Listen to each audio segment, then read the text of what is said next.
नमस्कार, good evening. आज मेरे द्वारा मनोविज्ञान के कुछ प्रश्न प्रस्तुत किए गए हैं। आप लोग इन प्रश्नों को देखें। और कई बार क्या होता है कि हम जब मनोविज्ञान पढ़ते हैं तो हमारे दिमाग में केवल ये चलता है कि थार्नडाइक हो गया, पावलोव हो गया, स्किनर हो गया, ये चीजें पढ़ रहे हैं या जो किताबी रूप में पढ़ रहे हैं वही हमारे एग्जाम में आ रहा है ना। तो मैंने कुछ प्रश्न निकाले हैं कि हम जो पढ़ रहे हैं या हमें जो पढ़ाया जा रहा है क्या वो हमारे लेवल का है या नहीं है, या जो हम पढ़ रहे हैं घर बैठ करके दिन रात मेहनत कर रहे हैं, नोट्स बना रहे हैं, सब कुछ कर रहे हैं, उसके बाद भी अगर हम मनोविज्ञान में 15, 17, 20 प्रश्न ही कर पा रहे हैं तो इसका मतलब है कि हम वहां सफलता नजदीक ही नहीं है, हम बहुत दूर है। तो मेरे द्वारा ये छोटा सा प्रयास है जिसमें आज मैंने कुछ प्रश्न दिए हैं, धीरे धीरे हम इसको और बढ़ाएंगे आगे। तो आप लोग इन प्रश्नों को देखें, समझें लेवल क्या आ रहा है, हमें किस रूप में स्टडी करनी है, प्रश्न को समझने का तरीका क्या होगा। मनोविज्ञान में जब बड़े बड़े प्रश्न आते हैं तो उन प्रश्नों को शांतिपूर्वक पढ़ करके उत्तर कैसे निकाला जाए, कुछ चर्चा मेरे द्वारा की गई है। तो आप सब जितने विद्यार्थी हैं वो इन वीडियोस को देखें, इनके बारे में मुझे कमेंट करें। और अगर आप लोग अभी भी वीडियो देख रहे हैं, सब्सक्राइब नहीं किया है तो पहले इस चैनल को सब्सक्राइब कर लें। वीडियो के साथ ही डिस्क्रिप्शन में मैंने पिछले वीडियो के लिंक दिए हैं, आप वहां जाकर वो वीडियो देख सकते हैं, अपनी तैयारी को सुचारू कर सकते हैं। ठीक है, चलो हम स्टार्ट करते हैं आज हमारे प्रश्नों को। हमारा ये पेपर आरटेट 2011 लेवल फर्स्ट से लिया गया है। हमारा पहला प्रश्न है, खिलौनों की आयु कहा जाता है। क्या प्रश्न है? खिलौनों की आयु कहा जाता है। पहला ऑप्शन है पूर्व बाल्यावस्था को, दूसरा है उत्तर बाल्यावस्था को, तीसरा है शैशवावस्था को और चौथा है इनमें से सभी। खिलौनों की आयु बताओ भाई, कौन सी है खिलौनों की आयु? यहां पर सही उत्तर है हमारे पूर्व बाल्यावस्था को खिलौनों की आयु कहा जाता है। नेक्स्ट प्रश्न है, निम्न में से कौन सी पूर्व बाल्यावस्था की विशेषता नहीं है? निम्न में से कौन सी पूर्व बाल्यावस्था की विशेषता नहीं है? तो हमारे यहां देखिए विकल्प क्या क्या है। पहला है विकल्प दल समूह में रहने की अवस्था, अनुकरण करने की अवस्था, प्रश्न करने की अवस्था या खेलने की अवस्था। कौन सी विशेषता यहां नहीं है पूर्व बाल्यावस्था की? देखो, खिलौनों की आयु तो पूर्व बाल्यावस्था को कहा जाता है, लेकिन यहां पर आपने छोटे बच्चों को देखा हो तो 6 से 9 वर्ष के जो बच्चे होते हैं, क्योंकि 6 से 12 वर्ष की अवस्था बाल्यावस्था मानी जाती है, पूर्व बाल्यावस्था का मतलब है 6 से 9 वर्ष। तो वहां वह बच्चे एक दल या समूह में रहते हैं, एक ग्रुप बनाकर रहेंगे, समूह में घूमेंगे, आएंगे जाएंगे। अनुकरण करने की अवस्था, वो बार बार जो अगला व्यक्ति करेगा उसी की नकल करेंगे। प्रश्न करने की अवस्था, बार बार पूछते रहेंगे कि ये क्या है, ये क्या है, जानने की चेष्टा करेंगे। लेकिन यहाँ खेलने की अवस्था को इसकी विशेषता नहीं माना गया है, क्योंकि बाल्यावस्था में बच्चे दल समूह में रहने का रूप बनाना स्टार्ट कर देते हैं। नेक्स्ट तीसरा प्रश्न है, उत्तर बाल्यावस्था में बालक भौतिक वस्तुओं के किस आवश्यक तत्व में परिवर्तन समझने लगते हैं? उत्तर बाल्यावस्था में बालक भौतिक वस्तुओं की, उत्तर बाल्यावस्था मतलब 9 से 12 वर्ष है ना, आवश्यक तत्व में परिवर्तन समझने लगते हैं। पहला ऑप्शन द्रव्यमान, दूसरा द्रव्यमान एवं संख्या, तीसरा संख्या और चौथा द्रव्यमान संख्या क्षेत्र। बताओ। यहां पर हमारा सही उत्तर होगा, द वाला उत्तर होगा कि द्रव्यमान, संख्या और क्षेत्र। क्योंकि 9 से 12 वर्ष के जो बच्चे होते हैं वो हर प्रकार से नाप तोल माप की जानकारी, काउंटिंग, गणितीय संख्या या क्षेत्र यानी मीटर, सेंटीमीटर के बारे में या किलोमीटर के बारे में जानना शुरू कर देते हैं। नेक्स्ट चौथा प्रश्न है हमारा, विकास का अर्थ है। अच्छा, ये बताओ वृद्धि और विकास जो हमारे दो हैं, वृद्धि और विकास में निरंतर क्या चलता है, वृद्धि या विकास? देखो, वृद्धि एक नियत समय पर जाकर के रुक जाती है, लेकिन विकास हमारे अंतिम यानी मृत्यु तक हमारे विकास चलता रहता है, यानी मृत्यु के पहले तक। यानी हम लोग हमारी बुद्धि का विकास करते रहते हैं। तो इसमें पहला विकल्प है परिवर्तनों की उत्तरोत्तर श्रृंखला, किसका निकालना है, विकास का अर्थ। दूसरा ऑप्शन अभिप्रेरणा के फलस्वरूप होने वाले परिवर्तनों की उत्तरोत्तर श्रृंखला। तीसरा विकल्प अभिप्रेरणा एवं अनुभव के फलस्वरूप होने वाले परिवर्तनों की उत्तरोत्तर श्रृंखला। और चौथा विकल्प परिपक्वता एवं अनुभव के फलस्वरूप होने वाले परिवर्तनों की उत्तरोत्तर श्रृंखला। बताओ। देखो, विकास और वृद्धि हमें दिखाई देती है, लेकिन विकास मस्तिष्क रूप में भी होता है, जो हम केवल हमारे अनुभवों के रूप में उनको बढ़ाते हैं। हमारे जीवन में जितने बार हम जो प्रयास करते हैं, जो कठिनाइयां आती हैं, उन कठिनाइयों से हम सीखते हैं। तो यहां पर विकास का अर्थ मूल रूप में अभिप्रेरणा एवं अनुभव के फलस्वरूप होने वाले परिवर्तनों की उत्तरोत्तर श्रृंखला मानी गई है। क्योंकि अभिप्रेरणा ही व्यक्ति को कार्य करने के लिए प्रेरित करता है, और जीवन में हमारे जो भी कठिनाइयां आती हैं, जो भी हम अनुभव प्राप्त करते हैं, वो सारे विकास के ही रूप हमारे माने जाते हैं। नेक्स्ट हमारा प्रश्न है नंबर 5, विकास के संदर्भ में निम्न में से कौन सा कथन सत्य नहीं है? विकास के संदर्भ में निम्न में से कौन सा कथन सत्य नहीं है? तो हमारा पहला विकल्प है विकास की प्रत्येक अवस्था के अपने खतरे हैं। दूसरा विकल्प विकास उकसाने या बढ़ावा देने से नहीं होता है। तीसरा विकास सांस्कृतिक परिवर्तनों से प्रभावित होता है। और चौथा विकास की प्रत्येक अवस्था की अपनी विशेषता होती है। विकास के संदर्भ में कौन सा कथन सत्य नहीं है?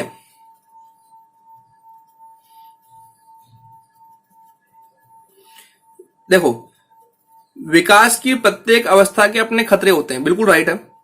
क्योंकि हम जैसे जैसे विकास हमारे या मस्तिष्क विकसित होता जाएगा, हम नई नई चीज सीखते जाएंगे, तो उसमें कोई ना कोई हमारे खतरे आएंगे, कठिनाइयां आएगी, समस्याएं आएगी जीवन में। नेक्स्ट, विकास सांस्कृतिक परिवर्तनों से प्रभावित होता है, बिल्कुल राइट है। हम जैसे संस्कृति में रहते हैं वैसा ही हमारा विकास बदलता जाता है। विकास की प्रत्येक अवस्था की अपनी विशेषता होती है, क्योंकि हम शैशवावस्था, बाल्यावस्था, किशोरावस्था जो आगे बढ़ती है, उन सारी अवस्थाओं में हमारे विकास अलग अलग रूप में होता है। जिस स्तर का हमारा बुद्धि रूप होगा, उसी रूप में हम हमारे विकास को बढ़ावा देते जाएंगे। लेकिन विकास उकसाने बढ़ावा देने से नहीं होता है, ये सही नहीं है। नेक्स्ट नंबर 6 प्रश्न, निम्न में से कौन सा विकासात्मक कार्य उत्तर बाल्यावस्था के उपयुक्त नहीं है? निम्न में से कौन सा विकासात्मक कार्य उत्तर बाल्यावस्था के उपयुक्त नहीं है?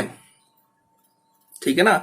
उत्तर बाल्यावस्था का मतलब क्या होता है? 9 से 12 वर्ष, है ना। कौन सा विकासात्मक कार्य सही नहीं माना गया है? तो पहला विकल्प हमारा है सामान्य खेलों के लिए आवश्यक शारीरिक कुशलताएं सीखना। दूसरा विकल्प पुरुषोचित या स्त्रियोचित सामाजिक भूमिकाओं को प्राप्त करना। तीसरा विकल्प वैयक्तिक आत्मनिर्भरता प्राप्त करना। और चौथा अपने हम उम्र बालकों के साथ रहना सीखना। बताओ देखें इसमें क्या होगा। देखो, हम लोग जो घर पर बैठ करके जो स्टडी कर रहे हैं मनोविज्ञान की, कि भाई केवल किताब खोल करके बैठे जा रहे हैं, पढ़े जा रहे हैं, पढ़े जा रहे हैं, पढ़े जा रहे हैं, लेकिन अगर आपने यहाँ प्रश्नों का प्रारूप देखा हो तो प्रश्न उस रूप में आ रहे हैं कि आप लोगों को थोड़ा सोचने पर मजबूर किया जाएगा, समय भी यही खाएगा मनोविज्ञान। और अगर आप थोड़ा सा इसमें पजल हुए, परेशान हुए, तो ये मानकर चलना है कि मनोविज्ञान अगर बिगड़ा तो हम नजदीक होते हुए भी परीक्षा में दूर हो जाएंगे। हम लोग घर बैठकर जो किताबें पढ़ रहे हैं या जो सामग्री हम देख रहे हैं, उनको भी देखना है कि क्या वो हमारे लिए सही है या नहीं है। जो परीक्षा में प्रश्न आ रहे हैं वो कैसे आ रहे हैं, चलो बात देखते हैं। इसमें सही उत्तर होगा ब, पुरुषोचित या स्त्रियोचित सामाजिक भूमिकाओं को प्राप्त करना। क्योंकि ये वाला जो विकल्प है ये किशोरावस्था के लिए होता है, ये बाल्यावस्था के लिए नहीं है। क्योंकि पुरुषोचित और स्त्रियोचित सामाजिक भूमिकाएं किशोरावस्था का एक गुण माना गया है, ये विकास के रूप में चरण माना गया है। क्वेश्चन नंबर 7,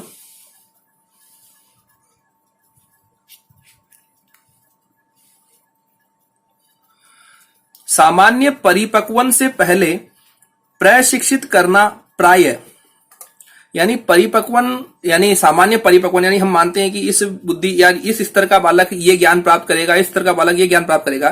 तो ये कहते हैं कि सामान्य परिपक्वन, एक सामान्य हम जो मानते हैं कि इस स्तर का व्यक्ति परिपक्व हो चुका है ज्ञान प्राप्त करने से, उससे पहले अगर प्रशिक्षित करना प्राय क्या माना गया है। ऑप्शन ए, सामान्य कौशलों के निष्पादन के संदर्भ में बहुत लाभकारी होता है, कुल मिलाकर हानिकारक होता है, दीर्घकालीन दृष्टि से लाभकारी होता है। और द ऑप्शन हमारा है जिसमें लाभकारी हो या हानिकारक, यह इस पर निर्भर करता है कि प्रशिक्षण में किस प्रकार की विधि का प्रयोग किया गया है।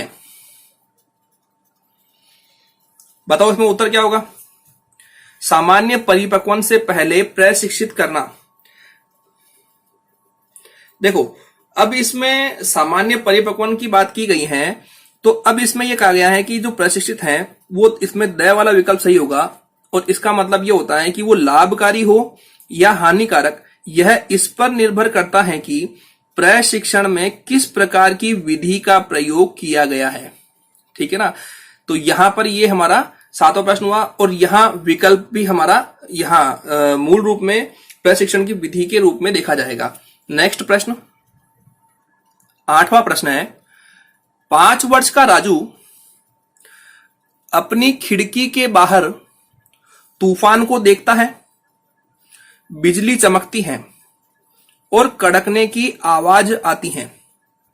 राजू शोर सुनकर उछलता है, बार बार यह घटना होती है।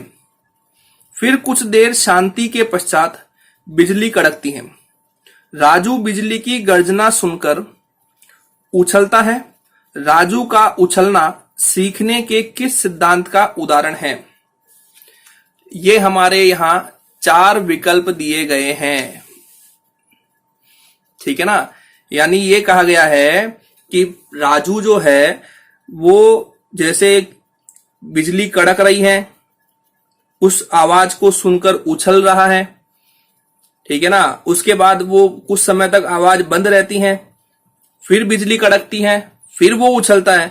तो ये उछलने का सिद्धांत किस रूप में है। तो ऑप्शन ए, शास्त्रीय अनुबंधन, ब, क्रिया प्रसूत अनुबंधन, स, प्रयत्न एवं भूल का सिद्धांत, और द, इनमें से कोई नहीं। पहले तो आप मुझे बताओ कि तीनों जो नाम लिखे हैं, शास्त्रीय अनुबंधन, क्रिया प्रसूत अनुबंधन और प्रयत्न एवं भूल, इनके प्रतिपादक कौन है। देखो, शास्त्रीय अनुबंधन के जो प्रतिपादक माने गए हैं वो माने गए हैं पावलोव। क्रिया प्रसूत अनुबंधन के जो माने गए हैं वो है स्किनर। और प्रयत्न एवं भूल के माने गए हैं थार्नडाइक। ठीक है ना। तो अब इसमें जो सिद्धांत प्रस्तुत हुआ है वो हमारा हुआ है शास्त्रीय अनुबंधन का सिद्धांत, जो हमारे पावलोव के द्वारा दिया गया है। नेक्स्ट प्रश्न है हमारा, सकारात्मक दंड का निम्न में से कौन सा उदाहरण है? पहला विकल्प मित्रों के साथ उपहास, दूसरा मित्रों के साथ समय बर्बाद करना, तीसरा मीन मेख निकालना बंद करना, चौथा इनमें से सभी। सकारात्मक दंड का उदाहरण बताना है। बताओ भाई। इसमें हमारा सही उत्तर है मित्रों के साथ उपहास। कारण क्या होता है, जब मित्रों के द्वारा उपहास किया जाता है तो बालकों के संवेगों में वृद्धि होती है। जैसे मैं कहूं कि आप हैं और आप स्टडी नहीं कर रहे हैं और आप अपने मित्रों के साथ बैठे हैं और कुछ मित्रों के द्वारा यह उपहास किया जाए आपका कि यह अपने जीवन में कुछ नहीं कर सकता है, यह केवल हंसी मजाक करने के लिए या जीवन यापन करने के लिए ही पैदा हुआ है, तो आपको बहुत बुरा लगेगा। तो उस वक्त आपके संवेगों की वृद्धि होगी और आप उस कार्य को करने के लिए तत्पर हो जाएंगे। तो यह एक सकारात्मक दंड माना गया है, क्यों आप उस काम को करने के लिए प्रेरित हो गए। तो यह क्या हुआ, मित्रों के साथ उपहास वाला उदाहरण सही माना जाएगा। नेक्स्ट प्रश्न है क्वेश्चन नंबर 10, निम्न में से कौन सा कथन अभिप्रेरणा एक प्रक्रिया के संदर्भ में उपयुक्त नहीं है? अभिप्रेरणा किसे कहते हैं? अभिप्रेरणा को अंग्रेजी में क्या बोलते हैं? मोटिवेशन। अब यहां पर अभिप्रेरणा अगर देखी जाए तो अभिप्रेरणा सकारात्मक और नकारात्मक दोनों रूप में होती है। अभिप्रेरणा से ही व्यक्ति हर कार्य को करने के लिए प्रेरित हो जाता है। तो यहां जो प्रश्न पूछा है वो ये है कि निम्न में से कौन सा कथन अभिप्रेरणा एक प्रक्रिया के संदर्भ में उपयुक्त नहीं है? पहला विकल्प, वह व्यक्ति को लक्ष्य की ओर ले जाता है। दूसरा, वह व्यक्ति की शारीरिक आवश्यकताओं की संतुष्टि करता है। तीसरा, यह मनोवैज्ञानिक आकांक्षा को प्राप्त करने में सहायता करता है। और चौथा, यह व्यक्ति को अप्रिय स्थिति से दूर रखता है। मतलब हम जो हमारे अभिप्रेरणा है वो हमारे जीवन में क्या क्या किस किस रूप में कार्य करती हैं। तो देखो, हमें इसमें जो उपयुक्त नहीं है उसको निकालना है। तो यहां पर अभिप्रेरणा व्यक्ति को लक्ष्य की ओर ले जाता है, बिल्कुल सही बात है। वह व्यक्ति की शारीरिक आवश्यकताओं की संतुष्टि करता है, बिल्कुल सही है, क्योंकि हम जब उस कार्य को करते हैं तो हमारी शारीरिक आवश्यकताएं पूर्ति भी होती हैं। यह मनोवैज्ञानिक आकांक्षा को प्राप्त करने में सहायता करता है, बिल्कुल राइट है। हम मन में जो भी हमारी आकांक्षाएं होती हैं, हम उनको प्राप्त करने के लिए जो भी एक रास्ता बनाते हैं वो सब अभिप्रेरणा के रूप में बनता है। लेकिन यह व्यक्ति को अप्रिय स्थिति से दूर रखता है, यह गलत है।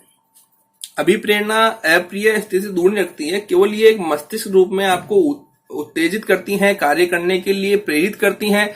आप उस कार्य को करने के लिए हर संभव प्रयास करते हैं, इसलिए ये कार्य रूप करती हैं। ये शारीरिक और मानसिक हर रूप में कार्य करती हैं, लक्ष्य की ओर आपको लेकर जाती हैं। लेकिन यह व्यक्ति को अप्रिय स्थिति से दूर रखता है, ये नहीं होगा। ठीक है ना। नेक्स्ट प्रश्न पर आते हैं हम लोग। क्वेश्चन नंबर 11, किसी उद्दीपन के निरंतर दिए जाने से व्यवहार में होने वाला अस्थायी परिवर्तन कहलाता है। किसी उद्दीपन के निरंतर दिए जाने से व्यवहार में होने वाला अस्थायी परिवर्तन कहलाता है। ऑप्शन ए अभ्यस्तता, अधिगम, अस्थायी अधिगम और अभिप्रेरणा। देखो, कोई उद्दीपन है वो आपको निरंतर दिया जा रहा है, यानी किसी प्रकार का कोई कार्य है वो आपको निरंतर एक समय पर कराया जा रहा है, तो आप उस चीज के अभ्यस्त हो जाओगे। क्या हो जाओगे? अभ्यस्त हो जाओगे। ठीक है ना। नेक्स्ट प्रश्न पे आते हैं। क्वेश्चन नंबर 12, विद्यार्थियों की अभिवृत्ति विद्यार्थियों की अभिवृत्तियों में परिवर्तन के लिए निम्न में से किस विधि का प्रयोग अध्यापक को नहीं करना चाहिए? विद्यार्थियों की अभिवृत्तियों में परिवर्तन के लिए निम्न में से किस विधि का प्रयोग अध्यापक को नहीं करना चाहिए? अ, दबाव से किसी बात या विचार के लिए राजी करना। ब, किसी विचार को दोहराना। स, किसी प्रशंसनीय व्यक्ति के द्वारा समर्थन एवं स्वीकृति। और द, संदेश के साथ साहचर्य स्थापित करना।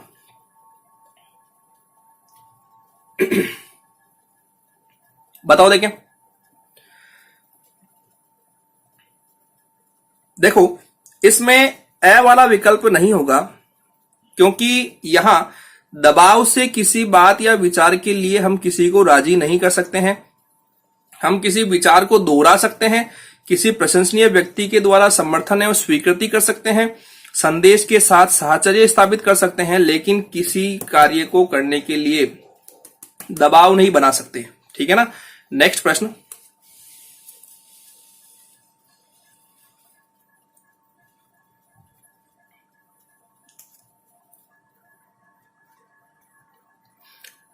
नेक्स्ट 13वां प्रश्न। उपलब्धि अभिप्रेरक के संबंध में निम्न में से कौन सा कथन सही है? उपलब्धि अभिप्रेरक, ध्यान रखना, ये उपलब्धि अभिप्रेरक जीवित रहने के लिए आवश्यक है। दूसरा, यदि व्यक्तिगत क्षमताओं की संतुष्टि महत्वपूर्ण है तो उपलब्धि अभिप्रेरक को विकास प्रेरक कहा जा सकता है। तीसरा, यदि व्यक्तियों के मध्य प्रतियोगिता पर बल है तो उपलब्धि अभिप्रेरक को सामाजिक अभिप्रेरक कहा जा सकता है। चौथा, सभी। बताओ देखें क्या उत्तर होगा इसमें। उपलब्धि अभिप्रेरक यानी हम अपने जीवन में जो भी प्राप्त करते हैं वो सब उपलब्धि अभिप्रेरक में आते हैं। तो इस वाले प्रश्न में हमारा जो चौथा विकल्प है ये वाला, वो सही माना गया है, क्योंकि उपलब्धि अभिप्रेरक जो है वो जीवित रहने के लिए आवश्यक है। दूसरा, यदि व्यक्तिगत क्षमताओं की संतुष्टि महत्वपूर्ण है तो उपलब्धि अभिप्रेरक को विकास प्रेरक कहा जा सकता है। बिल्कुल कहते हैं इसको विकास प्रेरक। यदि व्यक्तियों के मध्य प्रतियोगिता पर बल है तो उपलब्धि अभिप्रेरक को सामाजिक अभिप्रेरक कहा जा सकता है। बिल्कुल राइट है। ठीक है। नेक्स्ट प्रश्न पर आते हैं हम लोग। नेक्स्ट 14वां प्रश्न है, 6 से 10 वर्ष की अवस्था में बालक रुचि लेना प्रारंभ करते हैं। 6 से 10 वर्ष की अवस्था में बालक रुचि लेना प्रारंभ करते हैं। पहला ऑप्शन धर्म में, मानव शरीर में, यौन संबंधों में या विद्यालय में। बताओ भाई क्या उत्तर होगा इसका। इसका सही उत्तर है विद्यालय में। नेक्स्ट 15वां प्रश्न है हमारा,